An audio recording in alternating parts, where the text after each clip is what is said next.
What's Hey up, y'all? y'all, Goddess Crew GC. GC. GC, are you with me? Oh, yeah. Oh yeah. Oh, no. What happened to Sharice? Hopefully, she looks like she accidentally knocked herself off. So, hopefully, she'll be right back on. I don't know what happened. I got kicked out for some reason. I was like, oh, no. What happened? What's going on, y'all? We're back after 2 weeks. What's Well, going actually, it was on? 3 weeks, wasn't it? Because usually we do it every 2 weeks. And then we missed a week. So, it's been Oh, 3 weeks. that's true. Yeah, 2 weeks Yeah. off. Oh, man. Technology was hating. Absolutely. 777. Come on, y'all. Where you at? Where you at? Where you at? Where you at? Um,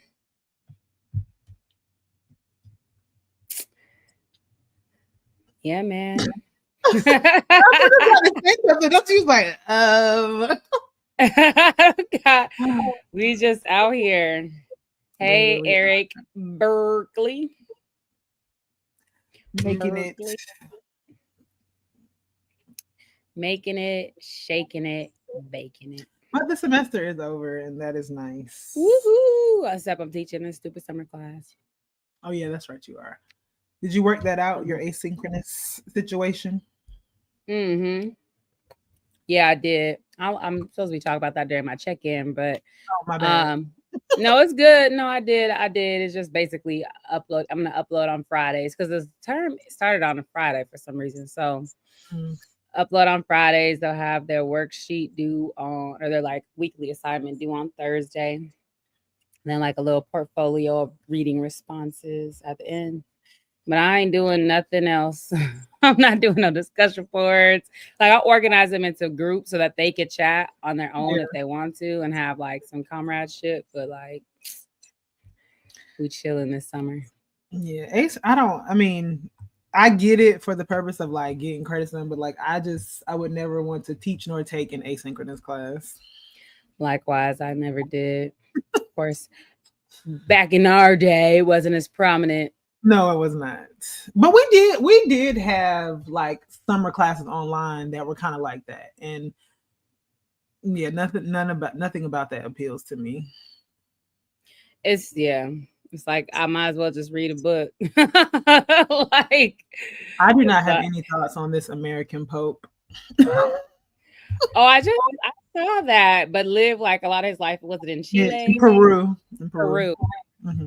And he's from I don't know. Chicago, apparently. But Yeah, I'm secular. I don't have a dog on the fight. the main thing I think about when I think about the Catholic Church is child molestation and slavery. Correct. So, Yes, that's a it's a dubious legacy to be yeah. sure. I just think it's crazy that dude died like the day after JD Vance visited him. I feel like that is very suspicious. Not the Chicago Pope interrupted. General Hospital. That's funny. Lapsed Catholic here. Land hoarding. That's absolutely correct. I don't know. Scientology seem to be catching up though. Y'all know that Sharice has an uncanny interest in Scientology. She gets very excited when she sees the Scientology symbol. I'm a member. Listen, I'm repping the set. That's She's my gang. always like, "Is that a Scientologist?" Like, yes, girl. Oh my Oh, man. gosh. All right. Do you want to start doing check-ins? Yeah, let's go. You can get started. All right. Well, I ain't nothing going on but the wrench, y'all. So happy early Mother's Day to those who celebrate. Mother's Day is on Sunday. So this will be my second Mother's Day with my Sankari, who I love. Leah Remini. That's funny. She don't want the smoke, man. Just because she's a suppressed person. I'm just like, okay. So as what we were talking about, as y'all were trickling in, I'm teaching my first ever summer course and my first ever asynchronous course So it's like teaching. I don't know. I guess it is still teaching, but it's so like feels so removed. Like I'm very much a traditional professor in the sense that, you know, like face to face. Yeah, so that's a style that I have mostly taught in. So it's interesting. It's good to like expand like my offerings and the different types of things that I can do. And so we'll see how it goes. Like it's gonna be very kind of chill, low stakes. But yeah, so that's happening this summer and it's 12 weeks. It's like the whole summer, which is Oh so God, crazy. it's 12 weeks. It's not even just one session, it's the whole summer. Well, that's the session. The session is the whole summer because it's technically like the spring summer term. So at Wayne State, fall is fall. Then where spring elsewhere, it's winter here, and then spring summer is like that one. I got So you. yeah, um, Asynchronous feels more like a guided readings course. 100%, 100%. So I am recording lectures and posting them, and then they have like a multimedia resource, and then the readings, and then like some written notes. So it's a lot, but synchronized swim. So asynchronous, Rao, I don't know if you're being serious or not, but people may not know. So asynchronous is like when you basically set up a course shell, but you don't meet face to face. So you don't meet face to face via Zoom, and you don't meet face to face in person. It's sort of self-paced, but for my course, you can't just turn anything at any time. Like you turn things in once a week, but you kind of consume the material like on your own and at your own pace. So that's kind of what asynchronous means. And then go ahead. No, I was just laughing at synchronized swimming again. My last check-in is my birthday is next Friday. Woo-hoo, May 16th. That's exciting. I'll be in Arizona with my family, my ding dong. And yeah, I'll be turning 38, my Walter Rodney year. So I'm very excited. Looking forward to it. Like I love my birthday. Like it is my favorite day in the world. So if you want to send me something, do feel free. I mean, whatever. You don't have to. I know it's tariffs and fascism and inflation outside, stagflation soon, but you know. So those are my updates, y'all. I told you I ain't got shit going on. I was just thinking as you were talking that I was listening to the rasp in your voice and remembering that you had completely lost your voice earlier this week. Leo energy. Rob, I will block you. I am a May Taurus. You know who else is May Taurus? Karl Marx, Hubert Harrison, Lorraine Hansberry, Malcolm X, Ho Chi Minh, John Brown, Yuri Kochiyama. Then there's a lot of April Tauruses too, like Lenin, like Hubert Harrison. Who else? Mumia Abu Jamal. Anyway, I give off Taurus energy. You're ridiculous. Yeah. So likewise, I don't have much going on. I am, doubling down on my commitments to my health journey this summer. So I have pushed my walks from 5 miles to 7 miles, which is exciting for me. I've been swimming. I've just, been trying to take care of myself. We do so. May is also African Liberation Day month. So we are in the process of. Man, stop, Dre. Why did you make that face? We are in the process of planning for African Liberation Day and APRPGC, which is going to be, I think, May 24th and 25th for us, because I know there's like a big reparations rally happening in DC. We're also I will have the flyers for this on my next show, but we're also Bob Brown is going to do a talk on his latest book, and I'm going to be moderating that as a part. We're going to do like a week-long series of virtual activities for African Liberation Day this year. So I will share more about those in the next show and or on the social media. But that's really all I have going on. And just, I'm trying to do this book a week challenge for the summer. So the summer for me is just all about like keeping the momentum up from the year. And so far, so good. What's your first book? So I know you're gonna roll your eyes at me. I did agree to do that Angela Davis case study thing. So I knew you're gonna make that face. But so I'm looking at the Angela Davis reader actually right now for this first week. She never listens to me, y'all, and it always ends bad. No, it'll be fine. It never ends bad. It always ends fine. Dre, I don't want your pity high. And Rao, Layla was on swim team for like 100 years and was a lifeguard and like is really about that swim action. And the hardest stroke, which yes, is I was a butterfly. I was a butterfly. Yes. I will say this. I have gotten back into swim. I've been swimming at least 2 days a week, trying to push up to 3 days a week at this point. Mainly not because swim, but mainly because I don't have a car, so I have to take public transportation. And the gym where I swim, it's a whole ordeal to get there, and it's just not realistic to do that a bunch of days a week. But it is.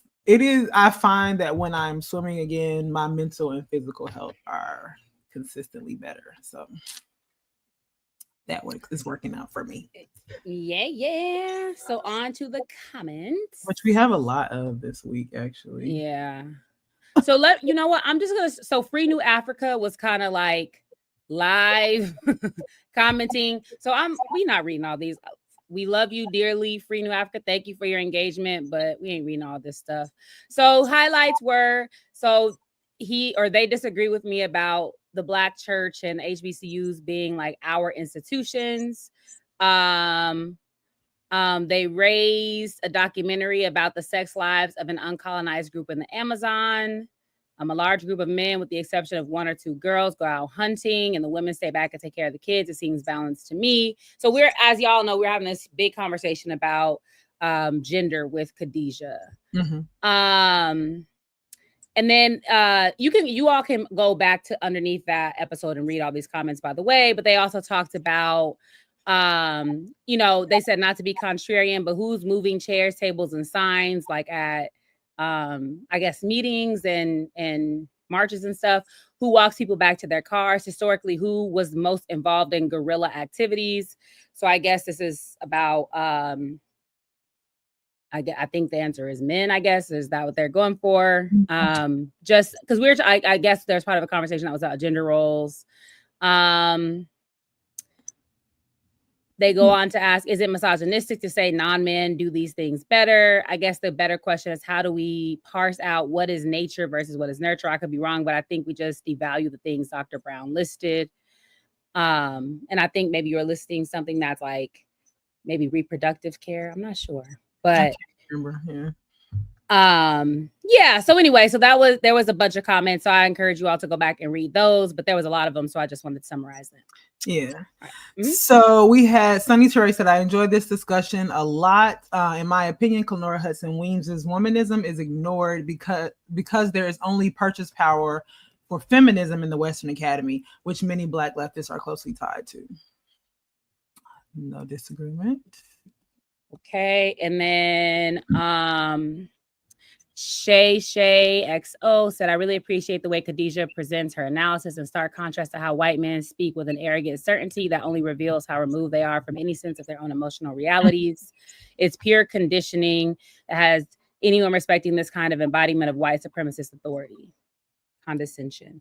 To quote Audre Lorde, the white fathers told us, I think, therefore I am. The Black goddess within each of us, the poet, whispers in our dreams, I feel, therefore I can be free. Okay, so then let's see. Erdacia. I believe Erdacia, I think you might be the same person that emailed us, and so I'll definitely be reaching out to you. OMG, I'm a member of the AAPRP in NYC, and I would love to speak with you. I'm sure other comrades up here would be interested as well. So today I had a writing group, and I was actually working today on the letter to kind of just let people know, introduce myself and about the project. And then also I was working on some of the interview questions. So I will definitely be reaching out this week about that. So thank you. Thank you. Okay, Red C said, I watched the Millennials Are Killing Capitalism interview as well. Both are compelling. Dr. CBS's comment about female violence was so interesting. There are rumors that CPUSA has been infiltrated by the state. All these organizations have been infiltrated by the state to some degree. All right. Leah said, I'd like to watch and read the live chat comments at the same time. I won't write the name, but somebody just said Jared did a good job giving y'all a show, and she snorted and laughed at that as a ridiculous comment. The reason why that's ridiculous is because Jared did not give us a show. Like we had a show, The Last of Intellectual, that was like one of the flagship shows of Black Power media back in the day. At that time, it was just myself, and then Jared was the producer of the show. So like, we've been had a show. That had nothing to do with Jared. What is it? Keontae Seeley said the apostrophe is not above the E, it's after. Okay, well, thank you. That is settled once and for all. What is that? Dope. What is it? Do ships? Do ships? Is that those hip? I don't know what that is. What is this? Oh, yeah. Why can't I separate them properly? Dosh pits. Okay. What is the distinction between classism and class bias? Why wouldn't you use the former? I know you. That's I bad. fucking hate the term classism because it doesn't mean anything. Like when somebody says classism, what are they talking about? Because you have like class bias that has to do with like maybe cultural aspects, how you're making particular like descriptive distinctions between you know, working class folks and upper class folks, for example, or like particular perceptions that upper class folks might have about working class folks. That might be like class bias.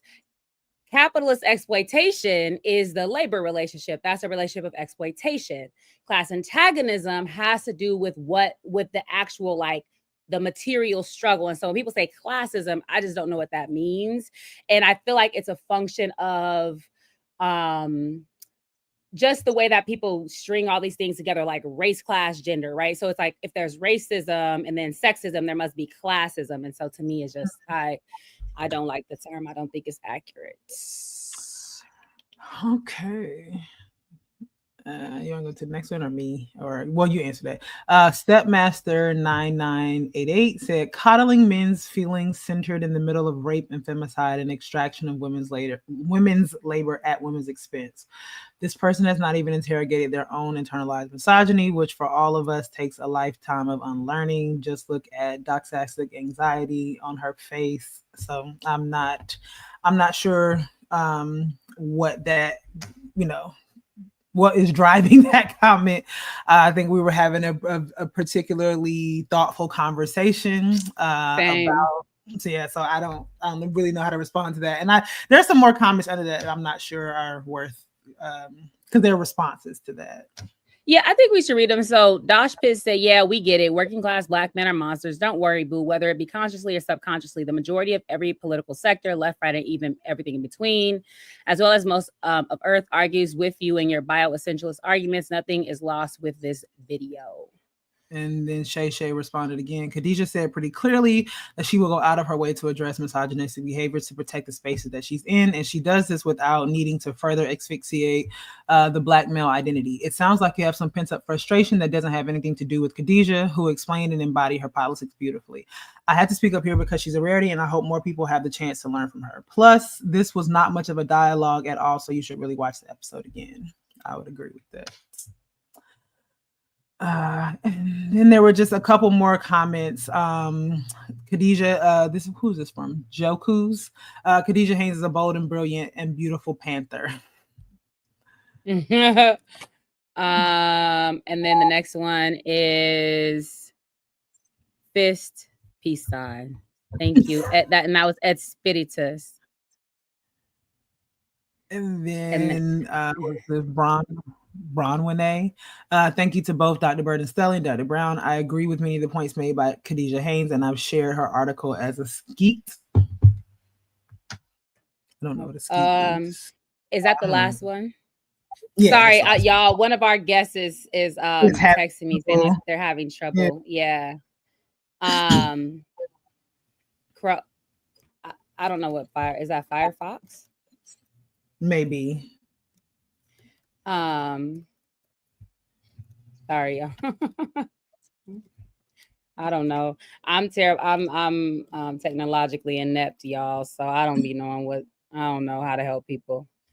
But we still waiting for Robyn too. Yeah. So we're gonna have two guests come on today, you guys, to talk about women's and Black women's anti-war organizing and activism. And so we are just waiting for them to pull up. I know what Firefox is, dear. I didn't know what Firefly was. Anyway. I was just narrating out loud. So, y'all, what else? Let's see what's going on in the chat. Niggas want men to matter so much. Men do matter. Men do matter. Layla, Manny, Elon on a swim team, and I cheerlead on the sideline doing gymnastics. Yay! I was a cheerleader. Yay! So let me You gonna check in with Robyn? Yep. So let's see. You know, the notion of cheerleading with swimming is actually rough. I remember when I was swimming as a kid competing, my dad has a very distinct whistle. And that was literally the only thing I could usually hear when I was swimming is him whistling like as I would take strokes. Phrasing, boom. I know. Shout out to Rob for starting that. Let me see. What?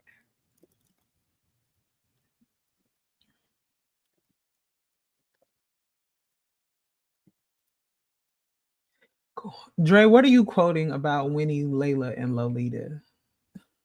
I think I missed. I don't know if I missed that.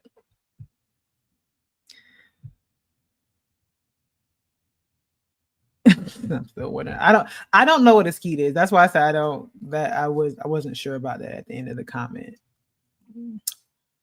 But it did definitely, I don't know if it was a what do you call it? If it was a typo or not. But easy clarify.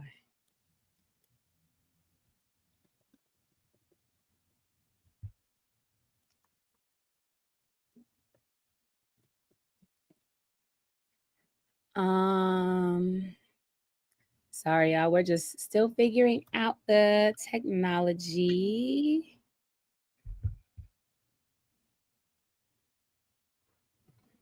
Yay! Okay. So our guests are here. So let me see. Let's add to stage. Add and add. hello, Arlene, is your camera on? Maybe she's can you hear me? Yes, we can hear you. We just can't see you. Well, mute stop cam. Oh, it says. And when I click on that, it gets red but okay. So your camera is on, it's just showing a black screen for some reason. You have something in front of it? In front of your camera?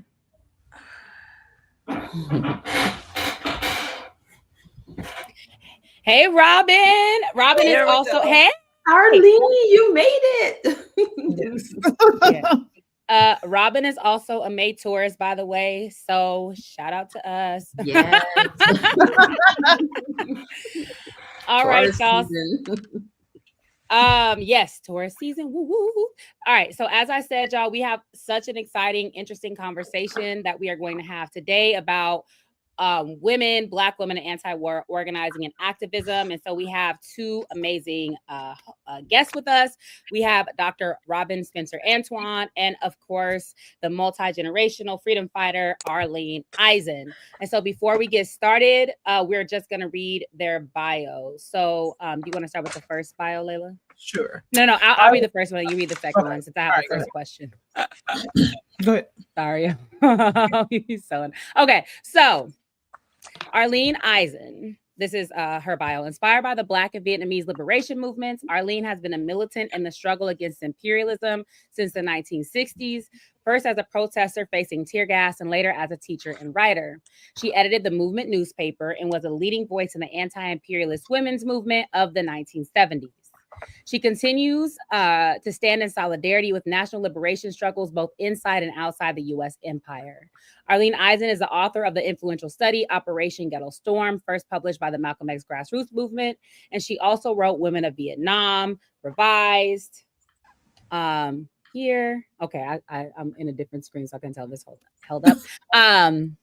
Based on her stay in Vietnam with the Vietnam Women's Union. In 1981, she returned to Vietnam to learn how the process of women's liberation had progressed during peacetime. So this book Women and Revolution in Vietnam was published in 1984 and became the first book published in the West to explore the relationship between women's liberation and building socialism in Vietnam. Eisen's journalism has appeared in Telesur, The Root, Counterpunch, San Francisco Bayview, including on Zionist sabotage of UN anti-racist efforts, Pambazuka, Washington Post, and others. For 3 years, she produced and hosted Nina Viva, a monthly radio show on KPOO-FM that featured voices of women who stand against empire. For example, listen to interviews with the Palestinian Feminist Collective. Based in Caracas, she was a staff writer for VenezuelaAnalysis.com, an independent English language daily news service. Her latest book, In the Worldwide Family of Militant Women, we'll show you that cover during this show, is coming out this year in 2025, hopefully in a few months. And it's a hybrid social history memoir that spans the 2 decades from 1962 to 1982. All right. And Dr. Robyn Spencer Antoine is a historian who researches and writes about Black social protests after World War II, urban and working class radicalism, and gender.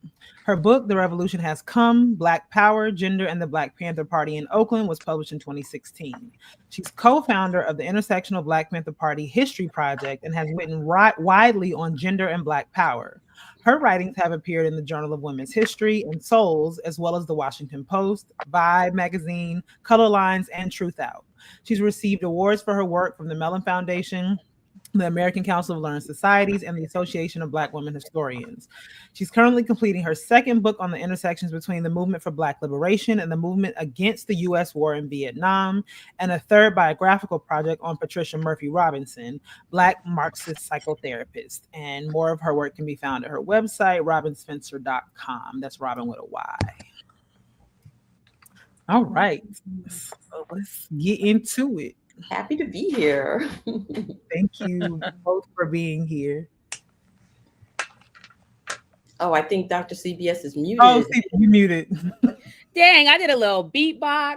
I did a little rap. I said, let's get started. I was muted. All right, let me be serious. Okay, so let's start with the broad question. Robyn, you're currently working on a book, Vietnam Blues, a retelling of the Black freedom movement. And Arlene, you have a socio-political memoir coming out titled In the Worldwide Family of Militant Women. Opposition to war is foundational to both of the texts. So I want to start by having each of you speak about how you came to oppose war and how you've challenged it in your scholarship and praxis. And relatedly, how has anti-imperialism informed your anti-war position? So let's go ahead and start with Robyn. Okay, thanks for asking. Great questions. I pondered on that. Like, I asked myself, who's for war? Right? How do we think about that? But I guess thinking about just my upbringing, having parents that were pretty politicized, we grew up learning about Walter Rodney and doing Black Solidarity Day and just being part of all of this sort of groundswell of sort of African consciousness and Pan-Africanism, rooted in Black communities that, initially I think I always associated war with colonialism and empire and oppression. And when I thought about those wars and read about the opposition to it, it just simply made sense to me. I wouldn't even say that, thinking about being against war or being against imperialism was a hard sell. It made absolute sense to me when I learned about, even in my education, when I was an undergraduate at SUNY Binghamton. I remember taking a class on comparative politics, and it just kind of justified everything that I had learned about growing up through, the sort of community channels. So thinking through warfare, how I saw war operating in the US history I was learning, even the global history that I was increasingly becoming a part of, it seemed to be, to me, an oppressive, mechanism that needed to be resisted against. And the people that were resisting wars, I found myself in line with, with their ideals for the most part, unless, of course, it was a revolutionary struggle for freedom, in which case, that was a different set of logics. But it was easy for me to kind of learn about the different, wars that the U.S. had been involved in. I remember learning about the Spanish-American War, learning about American expansion, and all of the ways that we are engaged in war. Call it war. All of those, the normalization of war as daily life, and domestically, not just globally. And I think it was those understandings that had a big impact on me. And of course, when I learned about the US war in Vietnam, I was just an undergraduate student. But I remember learning about like the Gulf of Tonkin resolution and the ways in which the LBJ presidency was so complicit in such a vicious set of tactics to, in terms of attacking Vietnam. And I felt really like, I remember that being a moment for me where you learn that you can look into the archival record and find evidence of the things you may have suspected or people talked about, but to actually have the evidence and the logics of that kind of oppression, I think that really had a big impact on me. And I think learning about wars through the context of the African world really sort of seeded like an anti-colonial mentality.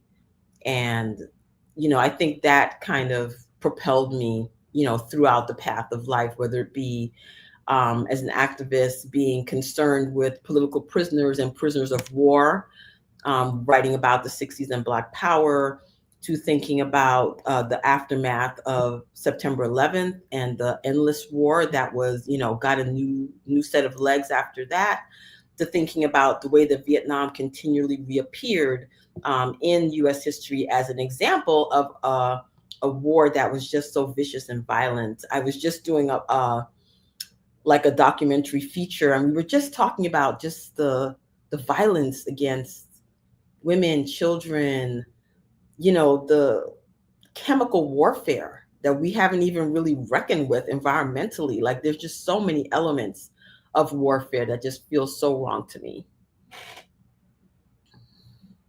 Thank you. Arlene? You got to make sure to unmute. Muted, Arlene. Fun question. Thank you. I was in high school in the 1950s, during the period that you've written about, and all my, just all my teachers through graduate school had all signed loyalty oaths and followed this idea that fascism and communism were the same thing, basically.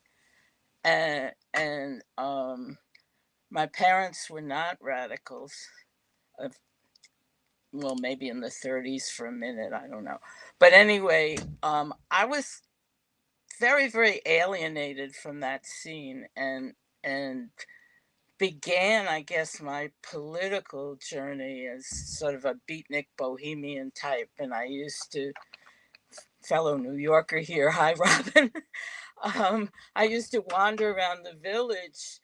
In those days, there were lots of bookstores, and one of the earliest books I found was this little pamphlet called History Will Absolve Me by Fidel Castro. And I was still in high school. It had an enormous impact on me, as well as, for some reason, I don't remember why I started reading it, but I read Nkrumah's autobiography, Ghana. And I also read, in retrospect, his politics aren't great. I'm not talking about Nkrumah. I'm talking about a guy who's, I think his last name was Lincoln, and he wrote a book about the Black Muslims. And I read that. And then, Allen Ginsberg and these people. And it was kind of like a combination of the burgeoning Black movement and the sort of beatnik social rejectionists broke through this wall that what you call the Black Scare, Red Scare had set up in the 50s. So that sort of set me on a path. And once I was on the path, I pretty much stayed on it. In 1964, I was at Cornell, but I wasn't in liberal arts. I was in the School of Industrial and Labor Relations because my parents couldn't afford to send me to the tuition school, and was able to focus on labor. It was supposed to be equal management labor, and I endured all these pro-management courses, but got really turned on by a lot of the labor courses. And also, we started a chapter of SDS, Students for a Democratic Society. In 1963, it was the first chapter at Cornell. And by the time the 64 elections rolled around, we were having these debates about what our position was going to be. And we took the position of part of the way with LBJ. Because LBJ was a, quote, peace candidate, and Goldwater, who was running against him, was a John Birch Society candidate who promised to bomb the Vietnamese into the Stone Age. And I think that was a really, really important turning point in my thinking about electoral politics, because, part of the way with LBJ, we had this button and this was what our position was and so on. But, LBJ totally betrayed his campaign promises. And within a year and a half, he had maybe 2 years, there were 500,000 troops that he had sent, 500,000 U.S. troops to Vietnam. So I decided at that point there was no difference between Republicans and Democrats, and I never voted again, actually. So a lot of the current debates that we're having now, I think of that often. I don't know if that. I think I could stop there. No, I do think that answers the question, but I have a different question, but it just made me think, because my father has had a similar position my whole life. He's never voted Republican or Democrat, either way. And I'm just curious. I wonder if maybe you could just say a little bit more about that. Just not so much not voting Republican or Democrat, but about thinking about the sort of electoral system structure of politics in this country, and why it is something that, you've chosen to opt out of. Well, it wasn't just that experience, but also as a student of Marxism, and also I was trained as a sociologist. I tend to try to figure out what's going on in terms of power arrangements, political economy, who's benefiting, why certain things happen, what institutions are driving whatever. So all the discussion about, Trump's personality or Biden's old age, or the difference between the Democrats and Republicans in the last maybe 30, 40 years since I started all this study, it never made any sense to me. And I basically just thought it was a lot of smoke and mirrors and distraction from reality. And I think in this era, where there's so much emphasis on individualism, the focus on personalities, temperaments, and even to describe the whole U.S. culture or narrative as pathological or crazy or, you know, any of these individual psychological terms doesn't make sense to me at all. Yeah. Robyn, did you want to weigh in and like, or maybe and even speak about like, how do you talk to your students about this, right? Because the students will almost like fucking flay you if you're like, I don't vote. They're like, what? There's democracy. So do you want to weigh in on any of that? First of all, Arlene, I'll be in contact with you. You have such a history to share. I mean, I just love to hear you talk about that. And I definitely felt that. I felt like inspired by your political courage to say that you don't vote, which is what it takes in 2025 to say that, because in so many ways, the horizon of possibility has sort of ended with that plateau.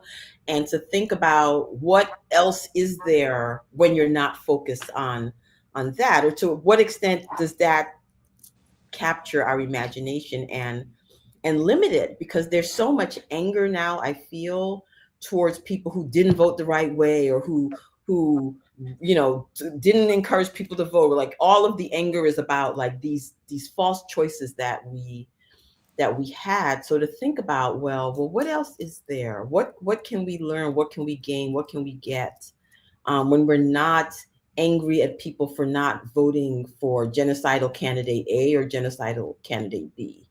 You know, how do we think about that? What is possible? So, I mean, that's what came to mind when you said that. And I also feel like we don't have enough people talking about this. And I've seen many a movements kind of flounder on the shoals of the question of electoral politics. So I really appreciate, you know, your comments there. Right. Now, for my students, I mean, the students, I feel, are sometimes visionary, sometimes stuck in the, I don't know what to call it, like the dead end of what they have been taught, what they have seen, what they even believe is possible. I love writing about the 60s because I feel like people really felt like they were going to change the world, and that was going to happen like the day after tomorrow. And they were there for it. They were there for it. And I feel like now there's a sense of deep self-preservation. There's a whole landscape of tuning out, whether that be, you know, through legalized drugs, whether that be through, you know, all of the distractions that we are so uncritical about, all of the consumerism, all of that. So for the students, I mean, I always like to think that I'm learning from the students, and I do, but sometimes when it comes to this contemporary landscape, they're not equipped to do that. And they have been systematically, they have not learned the things that they have not read the books, they have not been introduced to the thinkers. The type of knowledge that they would get out of their communities has been, you know, cut back, cut away, chopped down for so long that no longer can you expect, you know, what I write about the 60s. And I love to imagine there was a moment where if you didn't read Wretches of the Earth, you weren't down. You know, that's what people were talking about. Like, we were reading them pamphlets, we were reading whatever we could get our hands on. You know, people were reading. When I saw the Red Book for the first time, I was amazed, you know, at its density and its, you know, inscrutability and the level of discipline that it would take for young people to commit themselves to learning. And I feel like I would love to see more of that today. And I do see it. I see it in political organizations. I support book clubs and, you know, all sorts of political education, but it has not simmered out into areas where students easily find those unless they're searching for them. Even like the bookstores you mentioned, Arlene, our bookstores are no more. Right. Well, you know, I wanted to say I haven't read your book yet, but I watched a couple of your YouTube videos and started the book, and I do think even with the title of the book, Revolution Has Come. I mean, I can remember chanting that in front of the Oakland courthouse, the Alameda County Courthouse in Oakland, where UE was being held, and having these free UE demonstrations. Revolution has come, time to pick up the gun, you know. And in addition to that, there was, Che Guevara and creating 2, 3 many Vietnams. And I mean, that gets to our 50th anniversary issue. And really, I don't really, I feel like the takeoff in consciousness around the around the genocide in Gaza, Palestinian resistance, actually has been a lot quicker than we were during Vietnam. I mean, this gets to, I don't know if you want to move on, but I feel like it took us at least a year and a half to 2 years to move from peace and anti-war and some moral outrage. Oh, look at what they're doing. I remember being horrified by what they called Zippo brigades on TV, where these GIs would take a Zippo lighter to the thatched huts of Vietnamese peasants to clear out villages. Much like today, sending them into strategic hamlets, just like, not just like physically, but the same concept of forced displacement of people, and the napalm, and the little girl running down the road naked, and all this to escape from the napalm. It took quite a while, I think longer than the main movements of today. And I think maybe one of the reasons for that is that today, a lot of the leadership of the movement here, anyway, comes from Palestinian people. And I think that's one of the reasons, Arab speaking, who are in touch with what's really going on in the resistance in what they call Central Asia now. Whereas the leadership, not to put them down, they were visionary, but the early anti-war leadership was mainly coming from SNCC, Student Nonviolent Coordinating Committee, at least in my experience. And they were the ones making the statements and so on, and had developed earlier than a lot of us an anti-imperialist analysis, but they didn't have any direct experience except as internal colonies here at members of, but that even the internal colonialism analysis wasn't widespread because we had kind of cut off learning from the Communist Party that talked about, Black Nation and all that in the 30s, and Harry Hayward, and we didn't learn. We learned about that in 1968, 69, but not. That was 3-4 years after the war, the Vietnam War had started. So I think the movement today is, given the restrictions, and I mean, I think the biggest difference of why you have that kind of, not just enthusiasm and optimism and commitment, was really because there was so much revolutionary activity happening in the world, which had something to do with the fact that you still had the Soviet Union and China backing them up. And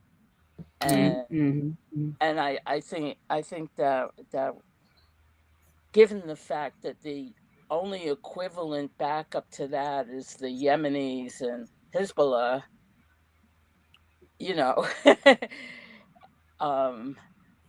and BRICS is just doesn't play the role at all. Mm-hmm. And there's not the ideological counterweight. So that was really big, having like not only the material, but also the ideological. And so, which leads us to our next question. So it's interesting because you mentioned the 50th anniversary, Arlene, and so just for context, April 30th obviously marked the fall of Saigon, this sort of historic defeat of the U.S. or non-victory of the U.S. in Vietnam. And so this is a part of the occasion that brought us together to want to have this conversation between Robyn and Arlene, but also Robyn. So I know you're working on a new book, and you kind of gave us a glimpse of some of the things that you're working on in that book. And so one of the things that I was struck by, and I think I remember hearing you talk about this when you were in residence at Harvard last year too, was the story of a group of Black women activists who had been invited to this meeting in Canada to meet with Vietnamese delegates, but decided for whatever reasons to send their children along. And so I wanted to ask a question that's about thinking about parenting and mothering and revolution and struggle. And so I wanted, and Arlene also, we've already mentioned books on women's role in Vietnam. And so I wanted to hear both of you all's perspective on this idea of sending one's children into place. At what point, how do mothers, how do parents make decisions about involving and or not involving their children in the types of political work that they're doing? What types of conversations do folks either have with their children or have with themselves about understanding the kinds of things that you might be putting your children up against when you make a decision to be politically active and engaged, particularly in moments like these where stakes can be quite high, obviously not as high as folks who are dying, but can be quite high. So I wanted to hear both of you all talk more about what it means to think about parenting as a mode of sort of radical politics or praxis and engagement. Mm-hmm. Oh, let me just tack a tiny bit onto this. Also, like how do we make organizing spaces accommodating to children? Because there's been like a little bit of discourse online about how people want children to be like locked away in homes, or if they're out in public, it's like they want them to be not fucking kids, right? Yeah. And I'm very sensitive to this now that I have a rambunctious toddler, but how do kids show up in this in this milieu that you all study, and that Arlene, you were very active in shaping? And how did you ensure, or maybe not, that children are part of this struggle? I love that. Thank you for these questions. There's so much to think about. I have to say, we've all talked about our families thus far. No one asked us, but in the course of answering the question so far, we've all talked about our families. And I think that is, for me, the part of the goal of this Life Study Revolution podcast is to bring our entire selves. So yes, when you bring in the children, it changes everything, because people will be the first to talk about power dynamics and self-determination, but you throw a child in the mix and that's the entity to be controlled, right? So there's definitely a lot to think about on that level, but also to think about like parenting. How do you come of age as a political person in an environment where maybe your parents are not political, or you don't share their politics, et cetera, et cetera. So the story that that you're hearkening to, that I mentioned during my talk at the Warren Center at Harvard, I talked about a trip in July of 1969 where Black women had been invited to an anti-war meeting in Canada. And one of the women who was invited, Patricia Robinson, was a therapist, and she was working with working class people in the housing projects of New Rochelle and Mount Vernon, New York. And as part of the political education that she was doing with them, they talked a lot about what was happening in the war in Vietnam at that moment. And because of that awareness, she was able to encourage some of the parents, some of the children showed up without their parents' knowledge, but to encourage some of the parents to send their children on this epic road trip, to cross the border and to go into this farm in Canada to be part of this historic meeting where Vietnamese women came there to share their experiences, to provide a real life encounter with somebody who was going through the experience of exploitation and warfare, as well as to create a larger dialogue within the larger women's movement. So it's such an exciting story for me to be able to tell, to think about teenagers, going along on this trip. What did it mean to them? What did they take away? How did they participate? What does this mean to their larger sense of political consciousness? A lot of the stories I got from thinking through the trip with some of the women had to do with how the war was figuring in their lives. That to me is such something to think about, like how are the various wars that the U.S. is involved in, has been involved in, what does that mean on the ground level? How does that impact you on the daily? And for them, it meant that their friends or their friends' older brothers were getting drafted and coming back or not coming back. And, even to be able to have their own questions when they saw death, and destruction happening, to question the drumbeat and the people who were not resisting the draft, who were trying to create a counter narrative about serving in the military. And what they felt as young people was actually wrong. That was, wrong. They were seeing their friends come back, their friends' older brothers come back. And they had questions as to the why. Why is this happening? What can be done? What does this mean? And I feel like it's so important to say that, because I feel like there's such an anti-internationalist strain now that if you're an oppressed person in the United States, you don't have the bandwidth or the energy to care about oppressed people in other parts of the world.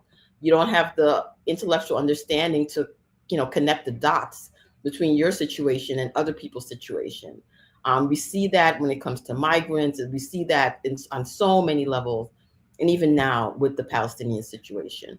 So in that moment, what I'm trying to unpack is the threads of solidarity, the ways that parents empowered their children, their teens to go, the challenge that attendance meant to those teens, because that meant perhaps rebelling against the parents themselves.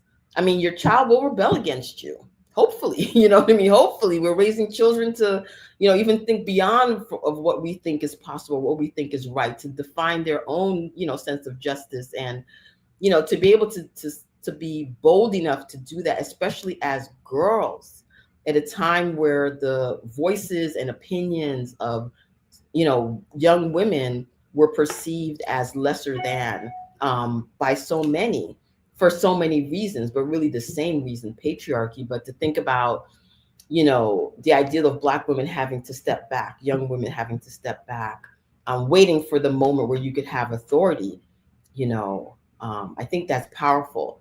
And there's so much to be said about young people and political awareness. There's now a whole genre of writing about Panther young people who grew up in the Black Panther Party. What was it like for them? How did they get a voice to challenge their parents? And I think that this experience was part of getting that voice. And I would say that, the voice that we get to challenge our parents is the same voice that's going to challenge the cops, the same voice that's going to challenge authority. And if you are constantly in a system where you are not able to express or emote, then that could and likely will have an impact on your ability to rebel. And I think that's what we need: more rebellion, less conformity, more noisy voices, more people feeling empowered to do that. And this trip was a moment of empowerment for those young people. And they learned a lot of things. They had to confront things, because they may have had a certain sensibility. And one of the things that happened when they went on that trip is that the 3 Vietnamese women had a male interpreter. And for some of the women there, that felt like almost like their voices were being, unheard because of the role of this powerful male interpreter, right? So there was a lot of things that had to go on in terms of understanding of gender, women, political consciousness, those kinds of things. all of that kind of came into sharp relief. And that's why I say we must travel, because it takes us out of our norms. It allows us to be in different contexts where we can be challenged by a simple, by difference, and have to come to terms on how we address that politically. I know that was a lot, but I feel like there's just so many different directions. So Arlene, I would love to hear what you have to say about that, given your work on Vietnamese You're women. muted, Arlene. You're muted, Arlene. I didn't touch it. No, I muted you. Like when we're all mute. So yeah. I'm sorry. I lost a little track of what the question is exactly. Can you? So what the thing I'm interested in is, particularly from you, Arlene, because you have such an extensive history of doing your own type of organizing work, and I know that you have children of your own. I wonder what your experience as a mother doing organizing work was like, and I also wonder if you had those types of conversations with some of the Vietnamese women that you encountered, or other women that you have encountered over the course of your life and your life's work. Like, what does it mean to like parent as a person who is engaged in radical or revolutionary politics? Well, to be frank, I feel like in some ways I had two lives, pre and post mothering. And I didn't have children until I was fairly old, even by today's. Shout out to old moms. I'm one right now. I was 37 when my oldest son was born, and almost 40 when my second son was born. So I feel like that was fantastic, because I had worked out all my shit before. Well, not all of it, but I didn't take out as much shit on them as I would have had I been younger. And I did have a lot of experience, and I wasn't interested. I had no resentment if I couldn't go out or that sort of thing, because I had had a lot of adventures before I became a mother, basically. But on the flip side, I was also a single mother with absolutely no help. So that set the stage for a whole lot of other issues. But before I became a mother, I, especially as I became more involved in the political struggles, which we didn't necessarily expect to live through, by the way. I mean, that in terms of commitment, because we were so sure of victory, we were definitely willing to sacrifice. I mean, we, meaning the more militant anti-imperialist sectors of the movement, and of course the Panthers. You mentioned the Panther Cubs. I don't want to invade her privacy, but one of them lived with me fairly recently for several months, and we talked a lot about her experience. And she was saying, it was like living in a war zone. It was terrible. But that's aside. So I wasn't planning to be a mother initially, but my conditioning, my brainwashing as being, my biological clock was ticking, and this sort of irrational thing I thought at the time took me over, where this is an experience I want to have. And it wasn't like I had this marvelous romanticized idea about children or something, but it was an experience I wanted to have. In some ways, it was this crazy idea that I wanted to prove I could do it or something, to be honest about it. But anyway, regardless of what my motives were, my motives became irrelevant once they were born. Absolutely irrelevant. And in terms, I approached, well, initially, my children's father was Black. So I was very committed to raise them not as biracial, but to identify as Black, for a lot of reasons, which I won't go into right now. But I was terrified of raising them as a lot of parents of Black people are. What they would they live? How how how I wanted to figure out ways of sort of inoculating them against racism, basically. My initial plan, and I was on the way to implementing them, was to raise them in Mozambique, because at the time Mozambique had been liberated.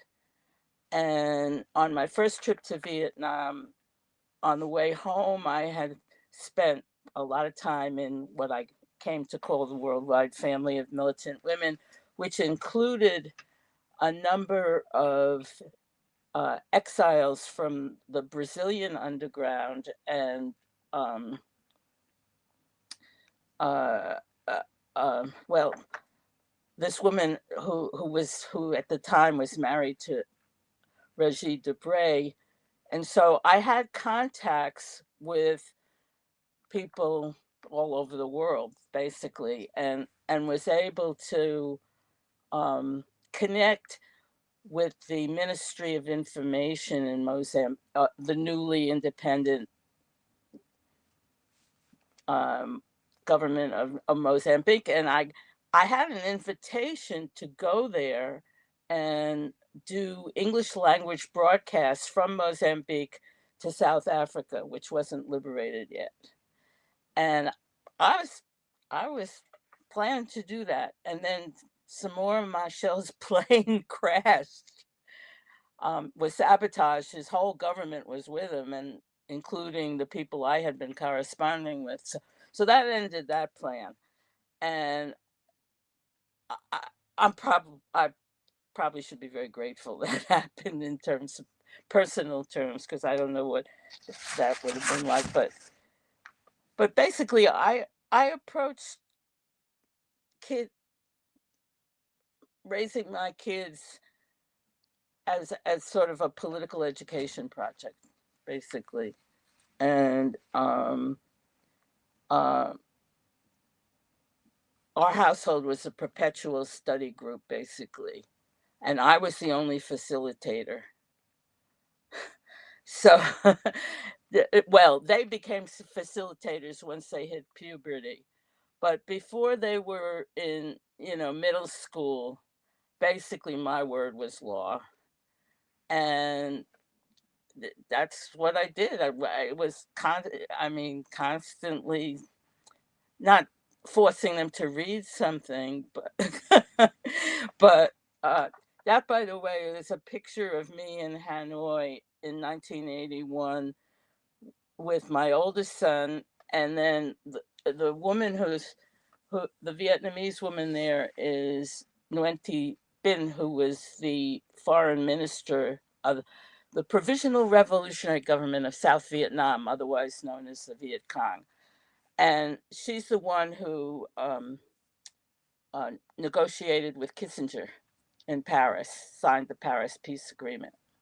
And she had been kind of a big icon among us. There's a picture of a poster I think I sent you with her face on it.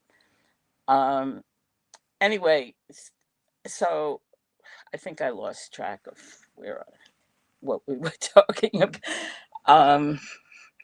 This revolutionary mothering. Yeah. No, but there was another aspect of it which I wanted to mention, which is,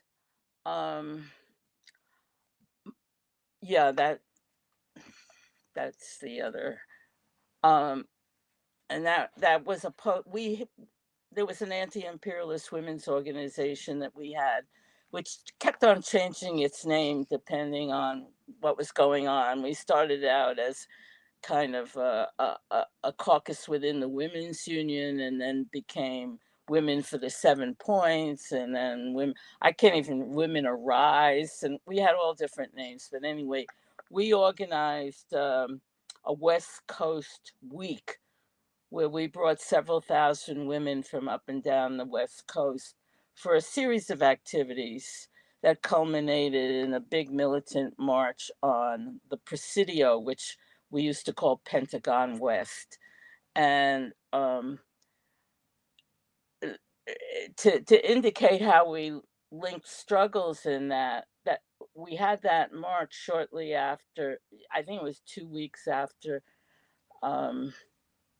maybe not even 2 weeks after, George Jackson was killed, murdered. And most of us had been involved in the defense committee for the Soledad brothers, and we were very close to San Quentin, and so we had chants about George Jackson. We read a communique from the underground who had bombed something about George Jackson. So it wasn't as if we only focused on the anti-war aspects.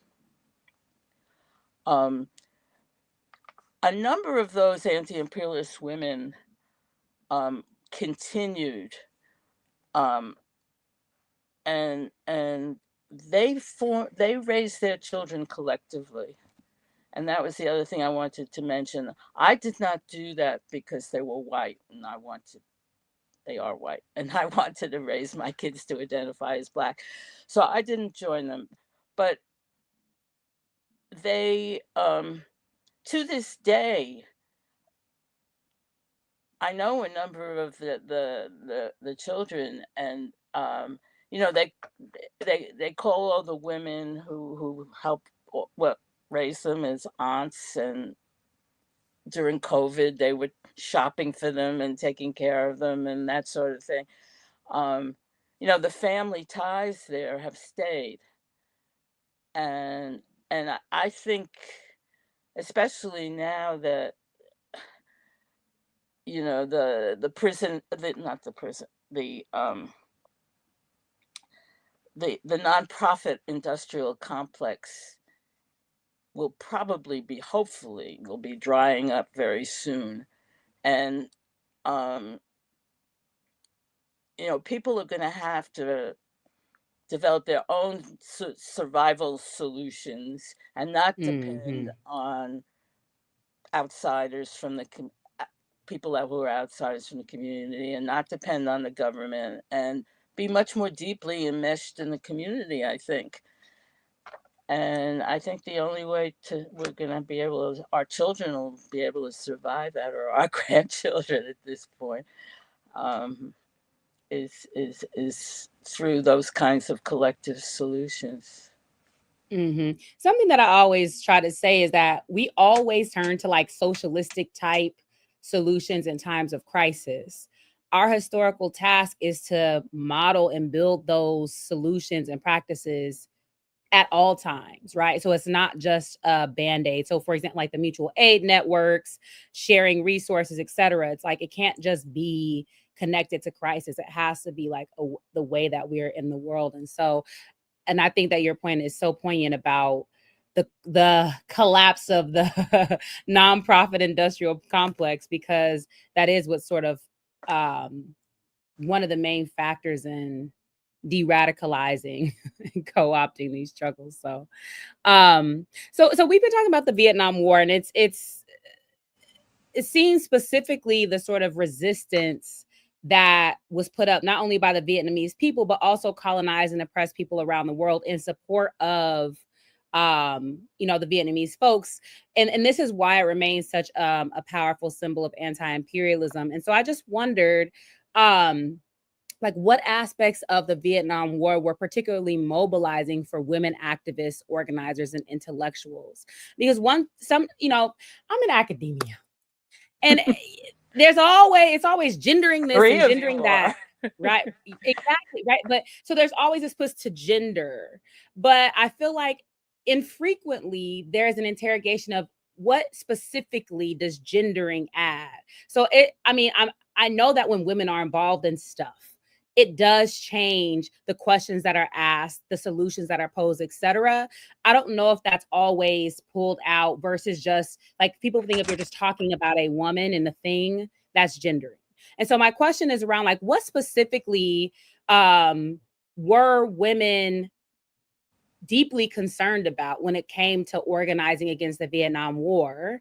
That's one question. The second question is, what were the different competing factions? Everybody was an anti-imperialist, right? And so what were the different competing factions who were anti-war, but might have had different reasons as to why they were against war, or even like the tactics about what is to be done? So that's a second question. And then the third question is, how did the connection with Vietnamese women shape the politics and activism of anti-imperialists in the United States at this time? And so I'll repeat them, but you can answer all of them or just use it to riff. But it's like, so the first is, what aspects of the war were particularly mobilizing or galvanizing for women activists, organizers, and intellectuals?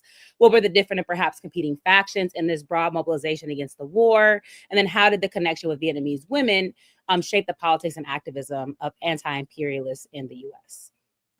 I think that the assumption isn't historic, that I think women were involved in the Black freedom movement, in the anti-war movement, in the free speech movement, you know, in a number of movements, in mixed groups before they were identified in a women's movement or even thought in women's terms. I mean, there was probably a very tiny minority who were, but not me and not anyone I knew. And I don't know if that's your experience, Robyn, but with talking, you know, people were Panthers, people were SNCC members, people were SDS members or that kind of thing. But as time wore on, because of our experience in those organizations, and then there was a more, you know, sort of what would call a lot of people would call bourgeois feminist, or, you know, with the Gloria Steinem and so on. Um, uh,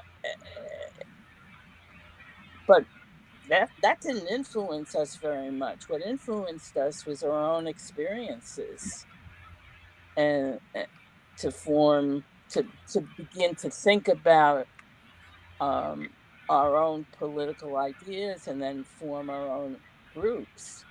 Um, and it's ironic to me. I sent you a copy of it, and I don't know if you've seen it, Robyn. But in 1969, during the United Front Against Fascism conference, where the Panthers had brought people from all over the country, and thousands of people gathered in Oakland, and it was and there was a group of white bourgeois feminists who wanted to disrupt the conference, and then there was a group of us who physically kept them out of it.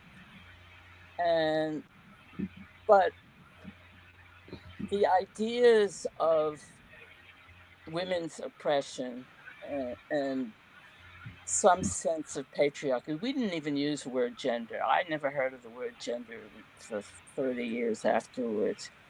I mean, I think that's a term that grew up out of women's studies. Um, but because some of the things that the bourgeois feminists were saying resonated, and because the men in our organizations were so fucked up, you know, treated us with just tough. There's a story. I don't know if you know the name Marilyn Buck. Um, she's considered a member of the Black Liberation Army. She died about 10 years ago. Um, she was heroic, white woman from Texas, SDS, and there's this famous story where she's in a meeting trying to talk about an SDS meeting. She's trying to talk about women's liberation, and the men are booing her and snickering and this sort of thing. This was, I think, in 1967, 68. So that's my point. It wasn't like, anyway. I don't have to repeat that. So now I lost track of the question again. I'm sorry. Well, so my point isn't about feminist. So, for example, I've read a lot of Claudia Jones, and she was anti-Korean War. And the things that she pulled out as to why she was anti-Korean War was, number one, fathers, brothers, and children were being sacrificed to the war machine.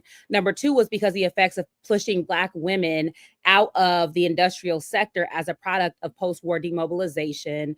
Third was because of the disproportionate ways that, so in the context of Korea, the disproportionate ways that like Korean women and families were being targeted and destroyed. And so she pulled, and this is not analysis that was in like the men who are anti-Korean War. And so I guess my question is about, are there specific or unique things, even if you don't have a outwardly like feminist politic or consciousness, there are ways that war affect women. And so there might be things that are particularly galvanizing. And so from reading like the Sojourners for Truth and Justice and Claudia Jones, they had a very, what we would call now a gendered analysis, but they were like, you're fucking killing our partners and our children. You are making it untenable to make a living. And so that's what I meant. I feel like I've been do you have some ideas on this? I mean, the thing that I can hold my thoughts on this. You got to unmute, Robyn. Robyn, you're muted. Sorry, the mute unmute thing. That's a really great question, because I think that one, yes, I think there are particular issues that anti-war women kind of bring to the forefront. I think that scholars have sometimes misunderstood some of these ideas or mischaracterized them. So definitely the concern with their male counterparts, their brothers, their uncles, their, those kinds of concerns, which have been sometimes categorized as maternalist, I would say, or not as radical, or very sort of women as caretaker kind of mode. However, for Black women, we know that those roles were never sort of understood in those same ways, although they were put on them in very similar ways. So I think there was definitely kind of a motivation of anti-war, is the larger concern with the impact of war on the community. Yes, the men, the boys, the sons, etc., but also the role and the impacts on women and the larger community left behind. I think there was also economic motivations to be critical of the war, whether it be the impact of the war machine on domestic spending and those kinds of things. There were also, I think, anti-imperialist ways of understanding the war as well. And some of the unique things that I see in terms of how women are talking about the war is thinking about warfare and power and the body, and thinking about war as another example of a lack of self-determination. There's a great poem, June Jordan, a poem about my rights, where she talks about her body being penetrated, like Namibia, like, Mozambique, and sort of likening that to colonialism. And I think that kind of analysis or those kinds of frameworks seem to work, because ironically, some of the women that Patricia Robinson was working with in terms of therapy and thinking about domestic violence, that metaphor got people to an anti-war idea. So thinking about, like, what does war mean in sort of this very real, visceral way, and through the body seemed to be one unique way that people who were women analyzed the war. And I think there was also a sense of community, family, the body politic writ large, in a way that, war was something that wasn't just experienced by the one individual in the warfare, but the entire community was now at a deficit because of that war experience. And I think there was also a sense of, even before we had the term, imagine that PTSD and things like that, which are so common today, were, originate or rooted in this very period, but this idea you would come back and you would, you know, the whole community again would have to bear the weight of the re-entry and what that would mean to the long, you know, the viability and health of the community. And those are the things that I see women who are anti-war talking about. I love to kind of think about ordinary women because I find that, you know, we tend to think that, yes, I think there was a very organized anti-war component, but I feel like there was also diffuse anti-war sentiment that was being cultivated in different communities in different ways. Readings that were being shared. I'm really interested in print culture, the way that Vietnamese literature, newspapers, journals, magazines, pamphlets were being circulated in the early 60s as part of political education. Because the Vietnam War, of course, had so many iterations, right, from the French, you know, onwards and onwards in their past. There were previous wars, right, that people had opinions on and people spoke out about, Black people writing editorials and things like that. So I find that there's a real kind of long movement, and we only see it, I guess, becoming mainstream or becoming visible at moments where it feels like it's intersecting with what white folks are doing. And when we look and we ask different questions, we find poets, we find blues singers, we find other people who are speaking out against the horrors of warfare and making particular connections that are very, very real. And the question of the Korean War is really interesting because I find that people who were very critical of the Korean War continue that critique into the US war in Vietnam. And yet I feel like Korea is not something that is part of how we think about the Black freedom movement in the 50s, for example. So I wanted to share a photo. It's going to come up in a little bit, but it's just an example of some of the literature that was being shared by women. And I find that the women, they read the male thinkers, but they made the specific effort to try to find Vietnamese women who were thinkers and who were able to share their experiences as well. I also think that the Vietnamese women, we knew that they were fighters from jump, and they became kind of role models. And I think that in well, can you put up that Panther interview with the Panther women, the purple that has the image, Emery's image?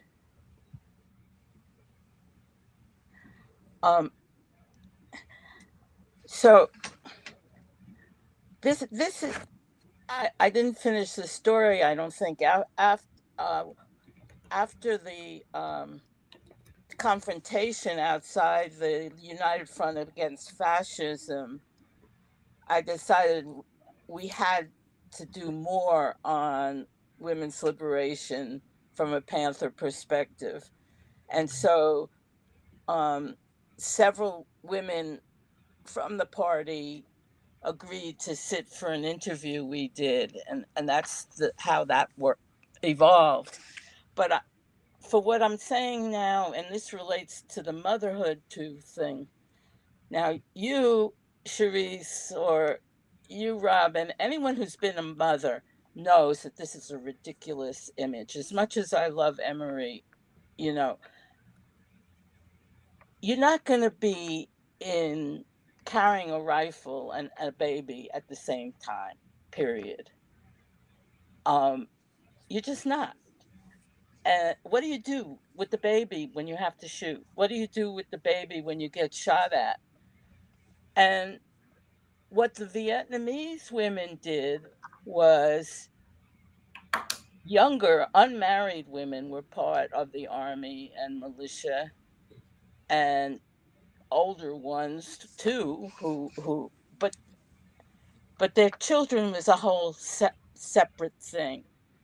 But despite that, we did have, I think, a very romanticized image, and this is another issue that we can talk about when it comes to internationalism and not really knowing our international heroes. But we had this rather romanticized image of the Vietnamese women, and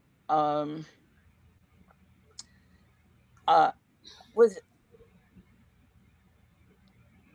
but in fact their their model or their heroism was very inspirational, and so I think that's another aspect of it. Um, but I remember having a conversation with some of my hosts when I was there from the women's union, and they were telling me about what they called the three responsibilities movement, and I, this was an what they called an emulation movement, Mhm. where it's a campaign that the whole society really is involved with, that kind of defines what people's function and roles are supposed to be in the struggle. So the three responsibilities of women was number one for fighting, number two for production, number three for the family. And when I was there, I was my first time in the pre-mother days, and kind of very militant as in terms of rejecting established women's roles.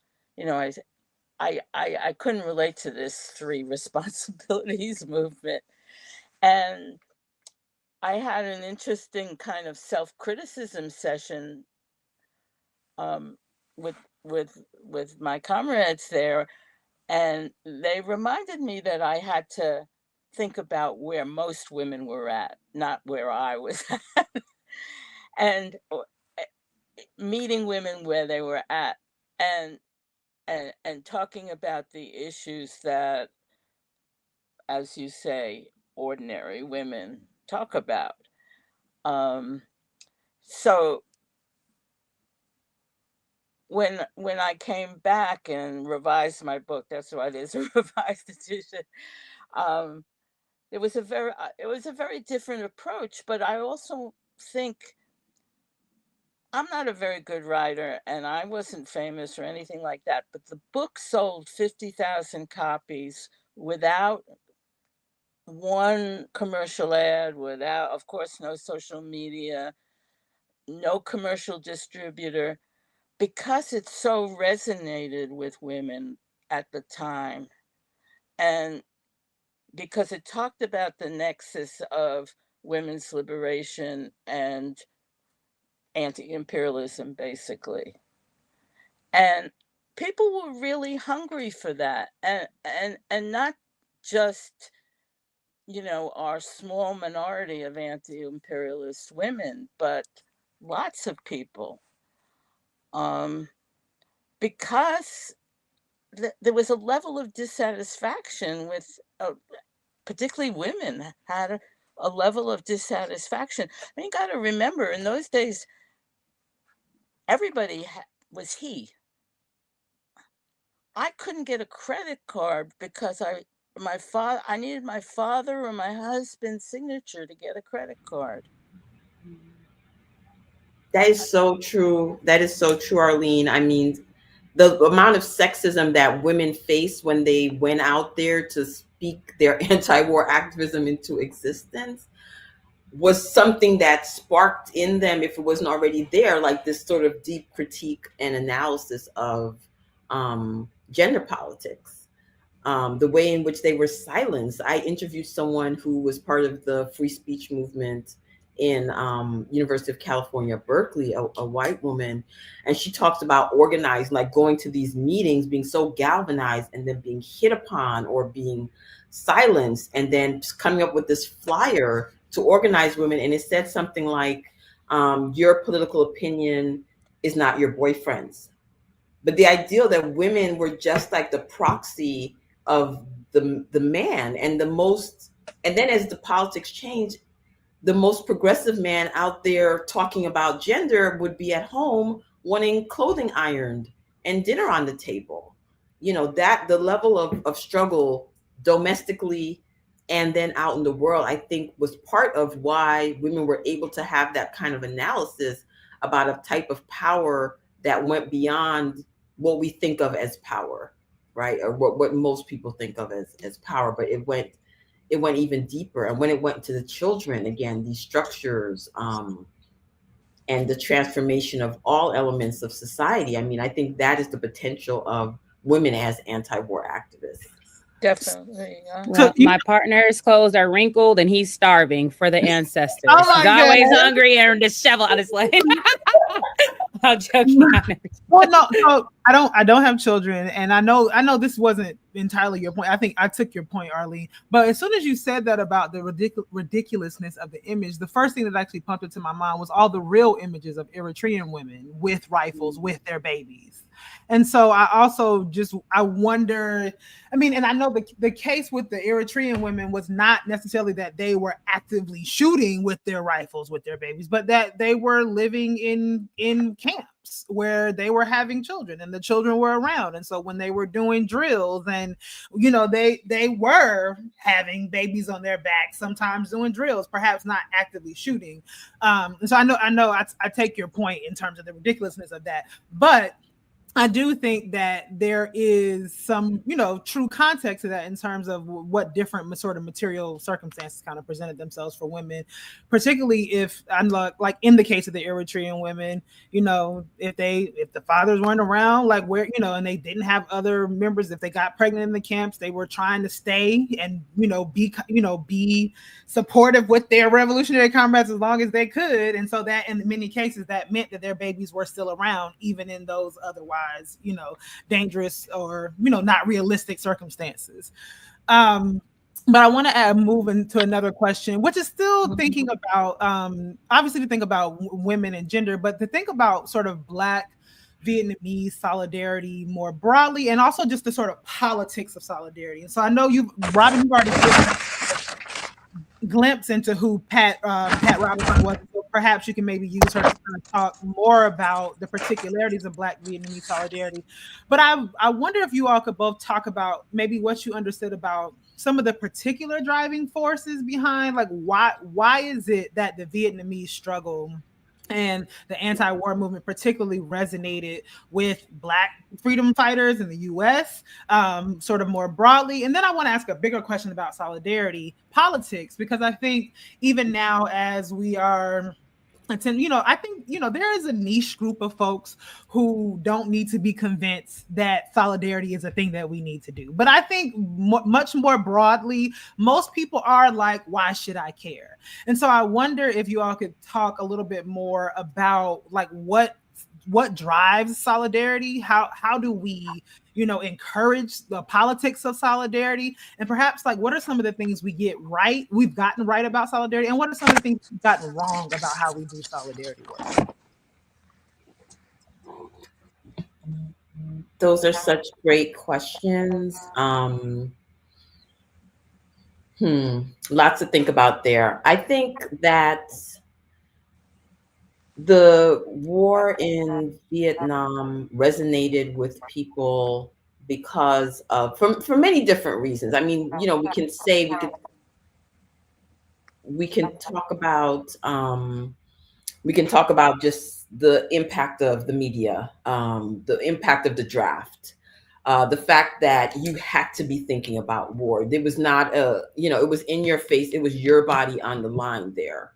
Right. And it meant that imagining, the people who were graduating high school and like that was part of their future. It was part and parcel of how people were implicated in the larger war machine. And then to go and to think about the experience on the ground, right? And the ways that soldiers became some of the, strongest advocates, and people who refused to become soldiers, who went, who became conscientious resistors, who fought back against the draft board, who sustained arrest. I think there's not enough knowledge about all of the people who were arrested as part of their anti-war activism and the impact that had on their lives. So there was like a broad, I think, reality of how the Vietnam War was enmeshed in our lives. And I think that that made it a visceral, tangible experience that people felt that they had to, that they had a stake in, right? Their very lives were on the line. And I think that, the reality is that a lot of the people who were easily, or it felt like Vietnam was part of a larger understanding of the world, just like with Palestine. I feel like it's the internationalists, it's the radical internationalists who are concerned about Africa, who are concerned about the Caribbean, who are concerned about, India, who are concerned about other parts of the world, and can understand the real ways that the interconnectivity of the levels of oppression that people face, and has shaped another understanding of freedom, so that the freedom that you're aiming for does not have anything to do with a border or, or anything like that. And I think that during the US war in Vietnam, you had the people who were anti-nuke, right? Who were anti-nuclear weapons, who were mobilizing around those kinds of warfares. You had the people who were historically part of other peace movements that were part of that. And those are the bricks. You had people who were part of the left, who were, part of the Marxist critique of war. And I think that those people were the bricks in the foundation. And when you have someone like Charles Cobb, who was a member of SNCC, architect of the Freedom Schools, going off to Vietnam and saying that, I'm at war here, and likening that war to the war in Mississippi. When you have blues singers talking about Korean blues and then Vietnam blues is the very same blues, you have people who are able to understand and theorize in a way these very real areas of connectivity. And part of what makes them possible is these networks that have been laid with the thinkers from the past who have, provide an intellectual foundation for understanding. Now, how do we excavate that? How do we make that bigger? How do we bring that into sharper relief when everything around us, mainstream education, is so nationalistic, so individualistic, so much of an erasure of the people who were there in the past, and who continue to be there in the present? How do we make those connections more viable, especially in this anti-intellectual environment? That is why one of the things I wanted to share, and I don't know if you have the picture up ready to share now, is the type of reading that people who were anti-war did. So I'm going to, when the photo comes up, it's going to be a picture of some pamphlets. It's going to be splayed across Patricia Robinson's bed when it comes up on her bedspread. And you'll be able to see that becoming aware of what was happening in Vietnam was not just an understanding of Vietnam as crisis point. It was an understanding of Vietnam as a place as a site of knowledge, right? So let's read the literature from Vietnam. Let's learn about Vietnamese women in particular. Let's learn about the war from different perspectives. I mean, the irony for someone being able to subscribe to and gain access to some of these literatures today, which we can just click online and just be able to read literature from South Africa or wherever. We can read their daily news in just a few clicks, and how difficult it was to get these kind of pamphlets and to share them, and the way that people were circulating, these ideas about Vietnam, just not as a site of resistance. I always say that, or oppression, like that's not what we want to know about Sudan. That's not what we want to know about Palestine. It's a place of history. It's a place of culture. It's a place of contradictory politics. It's, it's a complex, place. And solidarity also involves learning about these places, seeing the world differently, decentering the United States of America as the center of the universe. That might mean a different understanding of language, a different understanding of politics, a different understanding of culture, et cetera. And those, I think, are what sort of the methods that people use to enact solidarity. And I think it also speaks to why the Vietnam War continued to resonate, because there was a propaganda machine that was sharing and circulating alternative ideas, and there were people willing to pick them up and to take from them and to find common cause. And I think that that's what Arlene was talking about earlier, talking about the role of Arabs in the Palestinian advocacy here in the United States, the role of Palestinians in particular. But there was definitely, I think, that kind of circulation of information and ideas that made it more legible to people. And people like Pat Robinson would be taking these obscure articles and being like, here, teenager, here's your dictionary, read this article and let's discuss. And I think we don't do that enough with the young people in our lives. We kind of believe that somehow they're not interested, or they're not vessels in that way, and we don't pour into them the type of political education that Arlene was doing as when she was the president of that classroom until middle school in her household.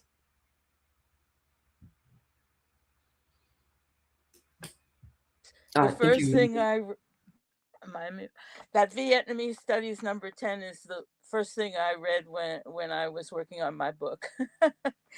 But I wanted to say, I don't just some basic facts which some people may not know, that Ho Chi Minh, who birthday is the same as Malcolm X, by the way, and who is definite.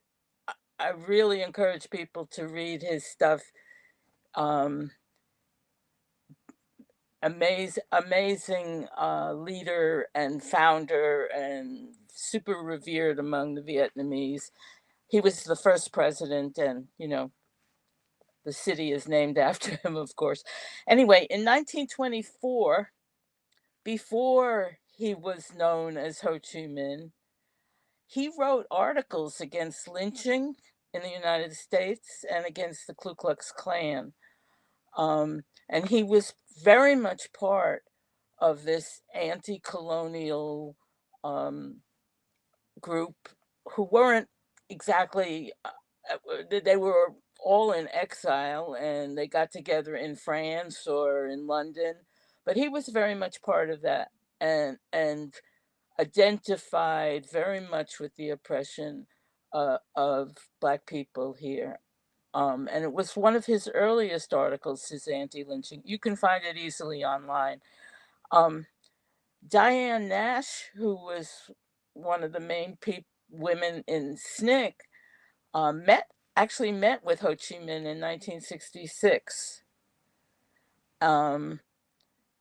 as did a number of Kwame Ture did also. A number of people traveled back and forth that way. That's where Nkrumah was on his way to when he was overthrown. Right. More significantly, I think, than even the prison, the travel thing, is the North Vietnamese offered to release captured U.S. pilots in exchange for Huey Newton and Bobby Seale when they were in prison here. It was called Pilots for Panthers, and of course the U.S. government turned it down. But there was a very real solidarity there. Very.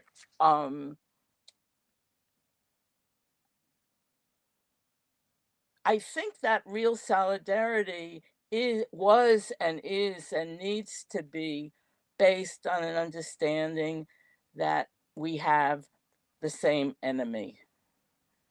I mean, to me, that's the foundation, and I think it's also related to why electoral politics, to go back to where we started from, it is such a distraction, and really an enemy idea, I would say, in that if you understand that your problems are coming from imperialism, if you understand that in fact the Palestinians' problems are coming from US imperialism, not from a Zionist lobby. I mean, not that the Zionist lobby doesn't make a lot of trouble, but the the reason why the Zionist lobby exists is because from its founding, Zionism has been first a British imperial project and then a US imperial project.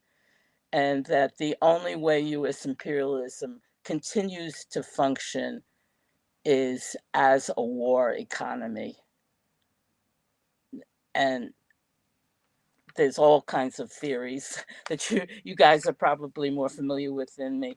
But the point is that the solidarity is based on that.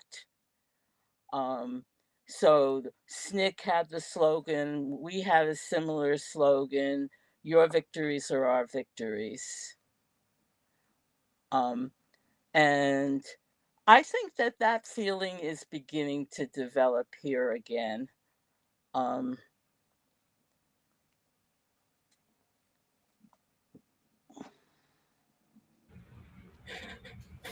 I was Okay. going to say, I hope so, Arlene. You know, I Mhm. definitely, I see both an expansion and understanding of ideas of solidarity, and then a very intense kind of a, you know, I'm just, for me, my family, my immediate, I'm just bread and butter, daily life. I can't be bothered to think about anything else. And in fact, I'm just going to be over here in this corner dancing Mhm. while the world burns to the ground. well, but So they're not going to be able to do that for too much longer, I don't think.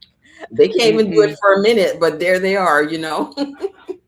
That's the soft life blacks. The rest is resistance. Yeah. Um, so we're gonna ask the last two questions together just because we don't want to continue to colonize our distinguished guest times. So the first question, which relates to what we were just talking about, is how do your projects speak to the current anti-colonial war happening in Palestine? And I think it's important to note that this is like an anti-colonial war, right? A war of resistance. And then how does the current organizing compare to organizing against the Vietnam War, right? So there's been some connections that were made, but I wonder, like, how would you compare the two? And then Layla, do you want to? Yeah, and so then the question, so it actually, funny enough, as people are making jokes about where them fans at and Russian resistance, I actually am interested in like people's real strategies for like both staying abreast and staying in tune and still maintaining a sense of like hope and optimism. So like I know Arlene, you just mentioned that you feel like things are like momentum is building, but I also think there's many things that make people kind of retreat into their corners. And so I wonder what types of things help you all maintain a sense of commitment in times like these.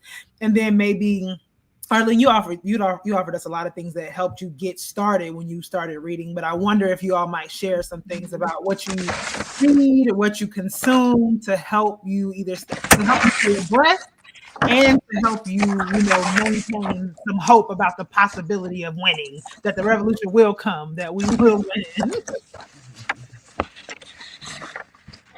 Great Oh yeah. questions. Mm-hmm. Palestine and revolutionary optimism are the sort of two. Yes, a revolutionary optimism. That is so important. One of the things that I did this year in my class as a final, I had them think about the larger question of Black joy. And I think that Black joy is oftentimes discussed in a very apolitical, ahistorical way, as just an emotion sort of absent of ideas and concrete actions. So I had them read some earlier historical work, one about the pleasures of resistance under enslavement, one about resistance and joy during the Nadir, and to look at what two scholars did with those writings, and to think about the strategies that they see, and then take those strategies and apply them to 2025. Like, are those strategies still being utilized in those same ways? And to Robyn, me, quickly, can you just say what's the nadir? the nadir. The nadir is the period post Reconstruction, early like 1890, 1870, yeah, 1920. Yeah. yeah, and where we're looking at just this rise in lynching, disfranchisement. It's a time period where Black life, in the eyes of white supremacists, are seen as very cheap. The level of violence and lack of opportunity is very, very real. And the ability to cultivate hope and optimism, I think, in those moments were incredibly difficult. This is why I chose those two periods. One, there was a great article Ava Perkis just wrote about that period, but also because one of the ways that I keep optimistic is being a historian and knowing the past, right? And this is the only time we have. This is your, the only day that's going to be the day that you're alive in this day. And so what are you going to do about it, right? You have to also continue on, be there for the people that you love, but you also have to do your part, for the larger movement and struggle. So for the students, I think it allowed them to kind of think about moments in the past that felt, very limited, very dark, very hopeless, and to think about how people still, and even in those moments, found ways to continue on. I looked up this term that I heard about being discussed in Native American studies called survivance. Is this ideal of beyond survival is revolution, but survival is resistance, survivance. And to think about, what does that speak to the future that we're trying to aim for? So some of the things I've been doing is, one, learning from the past, two, realizing that as much as I love my discipline, I must also read political theory. I must read political science. I must read sociology. I must read, I must learn, in this moment from how other scholars are able to use the tools of their discipline to have us understand the present and the future, what's possible in the future. And I think, allowing for students, especially in as a role of an educator, to kind of make those connections is very real, because when you think about yourself in a moment, it can feel overwhelming, especially this particular moment, because there is such a disinformation process happening. I mean, the news every day is like a flip. You can feel like you're being beaten up by simply putting on the news. Oh, this is gone, that is gone, this is being undermined, that's gone away. That, it can feel like, your very health, being, survival, environment, economic base, racial identity, like all of these things are being dismantled in front of your very eyes. So I think thinking about it in that way, learning from the past, committing to relearning, especially I have found political theory, like I've been reading Fanon, I've been reading Walter Rodney, I've been reading, even going back to bell hooks, just trying to read more things. I've been reading poetry. I've been listening to music. I do find that those are the elements that we sometimes never bring into our overt political realms, but those are the things that can sort of soothe your soul or fire you up in ways that are so important. And also the face-to-face organizing and supporting, organizations and talking politics with the people in your world. I feel like sometimes that's the scariest thing. You can talk politics in your political group, but this is the time where people in my life are like, yeah, what's going on? These attacks on history have made people realize the power of history, right? So people want to know what I think, what I'm reading, et cetera, et cetera. And I feel like it's brought politics to my everyday in a way that has not been there before. And I've also just been listening. I've been in these groups or in these, podcasts, but on the audience side, just listening to what our leading thinkers, and even our most brilliant thinkers, who are oftentimes not the quote unquote leading thinkers, but what they're saying about this moment, and the law. There's so much to be said now. I feel like there's so much to think through, the role of the law, what do we think? The separation of powers, like how do we see the government working now? What's the future here? What next? What examples are there from around the world that we can look to, learn from? What thinker have we not been exposed to that has something else to say that we can understand? So those are the things. So yes, survivance. I saw the thing come up about that. I just read about it and I was like, this is it. This is what it is.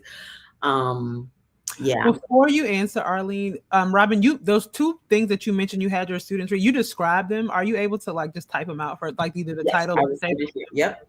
Thank you. You can go ahead, Arlene. Well, the easier question first is I think it's seeing Pat Robinson's bed with the books from the Foreign Languages Publishing House. It is so easy now to access foreign press, and I think if I were teaching today, which they don't allow people my age to teach, but Al-Mayadeen is an English language news source that has 20 stories a day posted on Twitter, on X. It comes out of Lebanon. It was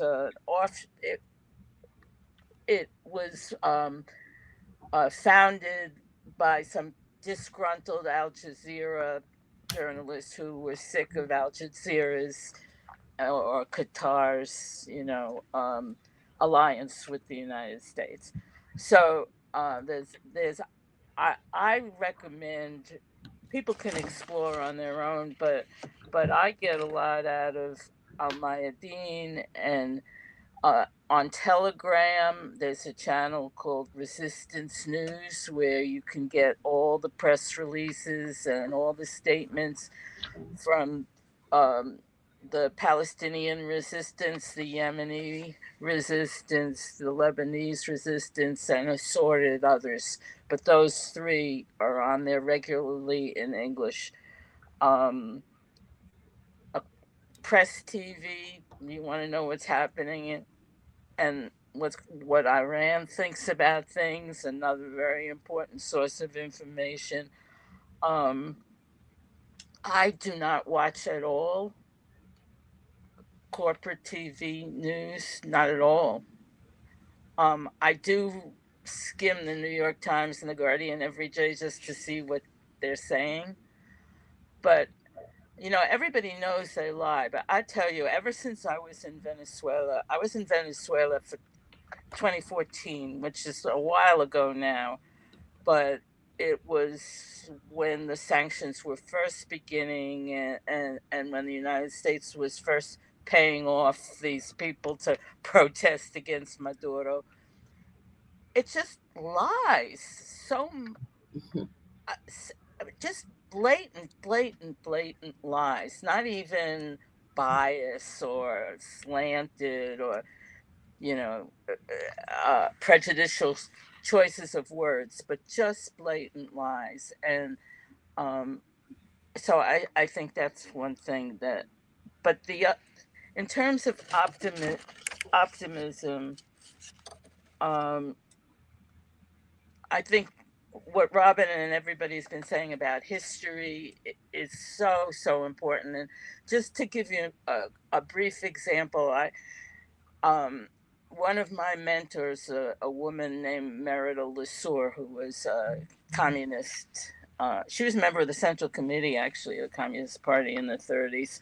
Also a novelist and poet, and she was a friend of the family. And she once said to me when I was very down politically, she said, in the 20s, we never would have expected the 30s, and in the 50s, we never expected the 60s, and so it's going to change.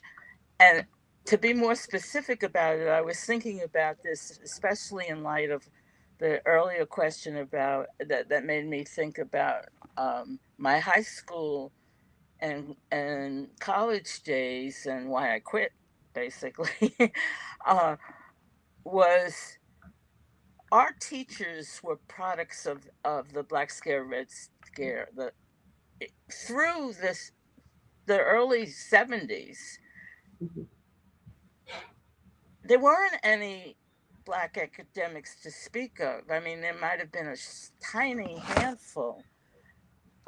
There was the generation, your generation that's been teaching now, um, probably won't be teaching too long if this whole DEI thing is really serious, and how long, I mean, if we really believe what they're saying, they want to do and have the power to do, it's going to be more and more difficult to depend on these institutions to teach.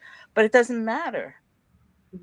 I mean, you we were talking about the enthusiasm and supposedly the great revolutionary potential of the generation that came of age in the 60s and 70s, but we were all taught by McCarthyites. So American fascists. yeah, no, That's such a I great mean, point. it's not the first time. Again, learning from history, it's not the first time in history that the fascists have taken over the universities Mhm. or the high schools, or for sure the grade schools. So I think that's one source of optimism.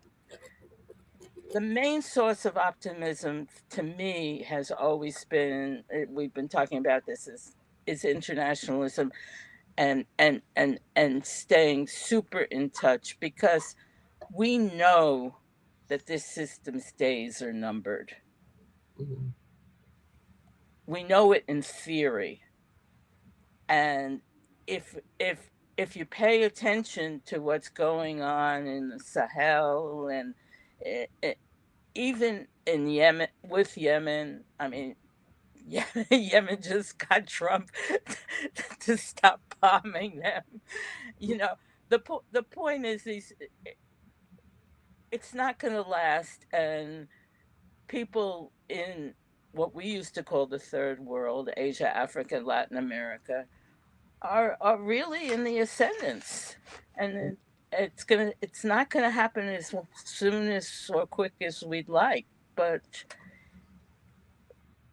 it's if you're not in touch with that, with those developments very closely, I think. So that's what I think about it. No, I think that's really helpful. I mean, it's a conversation that I constantly am having with my own father, and he's just like, we've been through shit before, and we have, not all of us have survived, but as a people, we have survived, and we will continue on. And so that is, as Sharice often says, we have to not only believe our own analyses, but recognize our own histories. And I think that I really appreciate that as a kind of gut check, Arlene. It could No, go the other way, though. Not no, to be Yeah. the bearer of bad news, but the fascists are. We've been out organized. We just don't have the same correlation of forces as the 30s or the 60s and 70s. Like to the point, or whatever. You're right. Optimism. We got this, y'all. I really do think that if we organize and fight, we will win. Not to riff off the book title, but that if is a big if. And I think that things feel like this climate catastrophe is unprecedented. I feel like the inundation with social media and into every aspect of life, it feels unprecedented. Now, granted, I know the telegram was the most revolutionary form of technology ever invented, but the telegram is very different than social media. And so I feel like that is a big if. well, I And think I am I just speaking of that real quick, surveillance is one of the mhm, biggest problems Mhm. related to social 100%. media. hundred That percent. And not only surveillance, self snitching. We call it dry snitching. So it's like the cops don't have to do anything. We just put it all out there for them to know. Like they like literally they used to have to at least kind of dig around for this stuff. And now we're like, we're here. We're going to the revolution at 10 p.m. taking all the pictures. So yeah, it feels very daunting. But I think that to your point, we in some ways we have been here before. The left just feels weaker than ever, at least here, and more captured by fascistic tendencies than ever. Just the population in general. So we'll see. But I appreciate the resources and the ways that you all have expressed how we can remain optimistic in this time of monsters, to quote Gramsci. Anything else you all want to add before we hop off? And thank you so much in advance just for all of your time. We've been talking for like 2 hours. It's great. And learned so much. So yeah, so what any sort of final words you all want to share? I want to say that I took my daughter with me to all of my political meetings and gatherings, and she was welcome for the most part. Okay. She would be sometimes, cranky, different moments in her development. But just being in the room, I think, with people, with just the idea of what does it take to make social change? I think people assume that it's this thing, but it's a lot of times it's this nuts and bolts. Like, how do we organize people? How do we do this? What event are we doing? How many people can we get there? How can we challenge power? How can we change idea? Like those kind of conversations, I think, kind of demystify like what it takes. And I think to have kids in the mix is also very humanizing. For all involved. So even though I think I take Arlene's point that it's not always a joy fest for the children, but hopefully the children will bring some joy and levity to sometimes what can feel like a very serious adult. I was a child that was in Young Pioneer Institute meetings on the floors of bathrooms while our parents were in political meetings. I don't have resentment for it. I can't speak for all my siblings. I very much appreciate having grown up in those environments. But yeah, like that's often why I wonder about these things. My own experiences, even without, having my own children to raise at this point. But I always think about that and how so many people like that having children or not having children is such a divide for people. Whereas like you can be a person without children and be very much concerned with how we think about familial orientations and spaces, and you can be a person with kids and just think that only your kids matter, and so, all of those or things. Not think your kids matter. Shit. Anyway, but shout out to my partner because Sankara be at everything, so she does. I love that for her. Arlene. Well, I really enjoyed this. I didn't get to a whole lot of things that are in my notes. I can't even read them. They're all out of order now. So, but it was really fun, and I'm really glad you asked me to participate. I shamelessly need to make a plug for my book. Oh yes, yes, we're gonna put up the cover, and we're gonna have you back on to talk about your book. I cannot wait for it to drop. Yeah, I cannot wait. I mean, it's not a commercial press. It's not a press with any resources at all. So, need all the publicity we can get. Oh, that's beautiful. All right, so Arlene, when tentatively can we expect it? They told me the end of the summer. Wow. If people are willing to listen to me for 2 more minutes, I can tell you where the title comes from. Yep.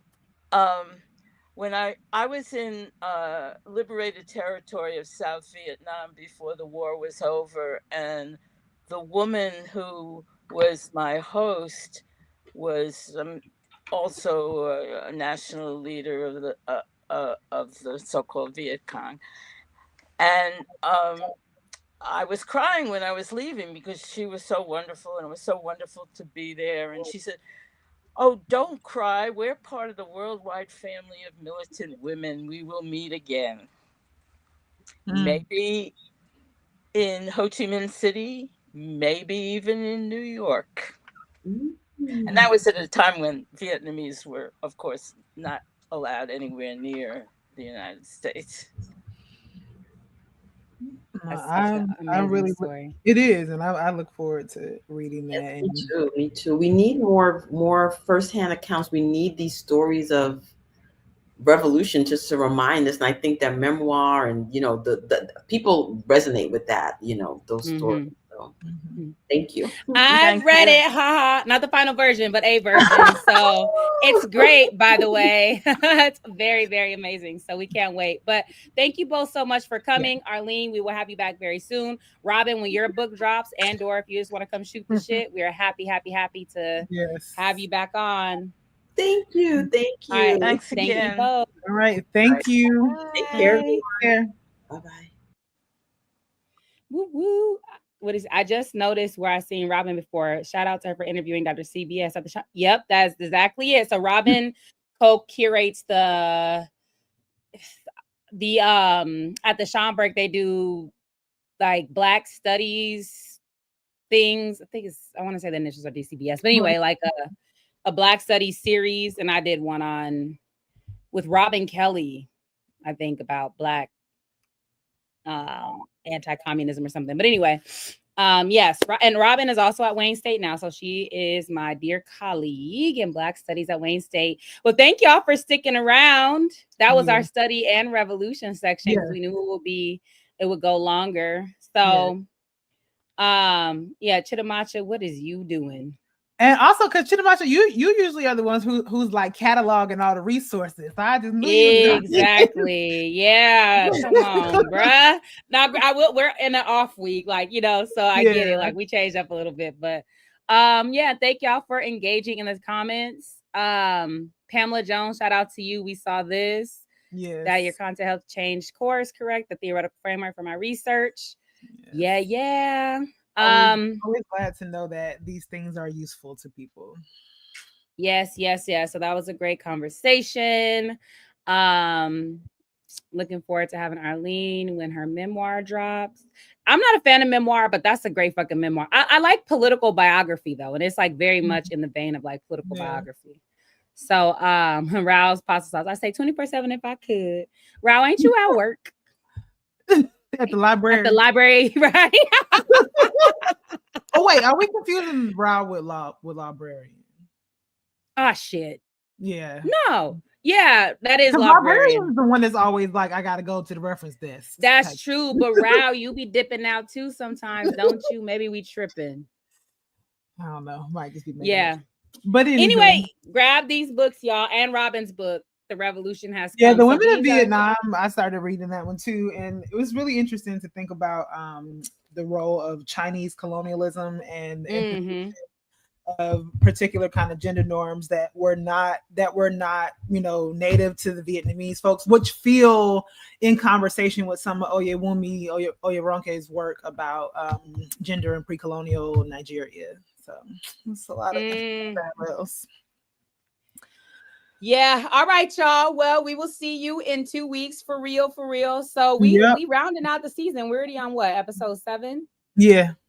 This is 7. Yeah, so we still need to I need to pin Kiese's ass down. Like, is you doing this shit or not? And we're trying to get and them too, who has agreed. But the thing about them is that she recently relocated and is having issues with technology. So that one might be one we might have to pre-record. That might not be live.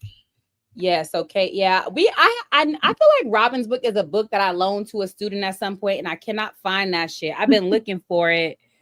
Yeah, Yippers, we do every other week. So not next week. This season we've been doing every other week. You know, maybe you're harkening back to another time, but for this year, that's what we've been doing. Yeah. That's what we've been doing. And then we're gonna do a Andre Bluin reading situation. Yes, we are.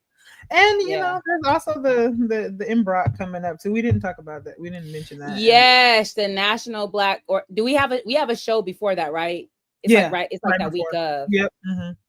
Yep, and we could do a live broadcast from there, like a special episode. Yeah, we could. And we're gonna be together for a while after that, so we might come up with something else. Maybe another brunch.